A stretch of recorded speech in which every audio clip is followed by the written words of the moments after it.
കാസർഗോഡ് ചന്തേരയിൽ ബൈക്കും കാറും കൂട്ടിയിടിച്ച് യുവാവിന് ദാരുണാന്ത്യം. വലിയപറമ്പ് സ്വദേശി വസുദേവാണ് മരിച്ചത്.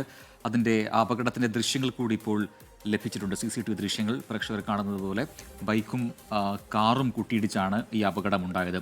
കൂടുതൽ വിവരങ്ങളുമായി അരുൺ പാറക്കൽ കാസർഗോഡ് നിന്ന് ചേരുന്നു ടെലിഫോൺ ലൈനിൽ. അരുൺ, എപ്പോഴായിരുന്നു ഈ അപകടം?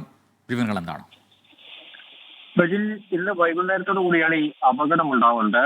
ഈ ആളുകളോട് അശ്രദ്ധമായും അമിത വേഗതയിലും വാഹനം ഓടിക്കരുത് എന്ന് പറഞ്ഞാൽ അത് ശ്രദ്ധിക്കാറില്ല, പൊതുവെ അനുസരിക്കാറില്ല. ഈ ദൃശ്യങ്ങൾ കാണുമ്പോൾ തന്നെ നമുക്ക് മനസ്സിലാവുന്നുണ്ട് ഈ ബൈക്ക് അമിത വേഗതയിലായിരുന്നു. ആ ദൃശ്യങ്ങളിൽ CCTV ദൃശ്യങ്ങളിൽ ബൈക്കിലുണ്ടായിരുന്ന രണ്ടുപേരും ഹെൽമറ്റ് ധരിച്ചിട്ടില്ലെന്ന് നമുക്ക് മനസ്സിലാവുന്നുണ്ട്.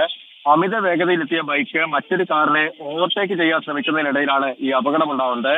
എതിർദിശയിൽ വന്ന കാറ് ഇടതുവശത്തേക്ക് ഒതുക്കാൻ ശ്രമിക്കുന്നുണ്ടെങ്കിലും അപ്പോഴേക്കും ഈ ബൈക്ക് ആ കാറിലേക്ക് കയറി ഇടിക്കുകയായിരുന്നു. ആ ഇടിയുടെ ആഘാതത്തിൽ രണ്ടുപേരും അപ്പോൾ തന്നെ റോഡിലേക്ക് തെറിച്ചു വീണിട്ടുണ്ട്. ചന്തേര UP സ്കൂളിന് സമീപമാണ് ഈ അപകടമുണ്ടായത്. രാജീവൻ കണ്ണുവീട് കടപ്പുറത്തുള്ള രാജീവിന്റെ മകൻ വസുദേവാണ് മരിച്ച ഒരാൾ. മറ്റൊരാളെ കൂടെ ഉണ്ടായിരുന്ന ഒരാളെ ഗുരുതരാവസ്ഥയിൽ മംഗലാപുരത്തെ ആശുപത്രിയിലേക്ക് മാറ്റിയിട്ടുണ്ട്. അശ്രദ്ധമായും അമിത വേഗതയിലും വാഹനം ഓടിച്ചതാണ് ഈ ഒരു അപകടത്തിന് ഇടയാക്കിയതെന്നാണ് പ്രാഥമികമായി നമുക്ക് മനസ്സിലാക്കാൻ സാധിക്കുന്നത്. യെസ്, ആ ദൃശ്യങ്ങൾ തന്നെ അത് കണ്ടു നിൽക്കാൻ കഴിയുന്നില്ലെങ്കിലും അത് അമിത വേഗം എത്രമാത്രം അപകടങ്ങൾ ഉണ്ടാക്കുന്നു എന്നതിൻ്റെ കാഴ്ചയായി മാറുകയാണ്. അതിൽ ഒരു ജീവൻ കൂടി നിരത്തിൽ പൊലിയുന്നു. കാസർഗോഡ് നിന്നാണ് അരുൺ പാറക്കൽ വിശദാംശങ്ങൾ നൽകിയത്.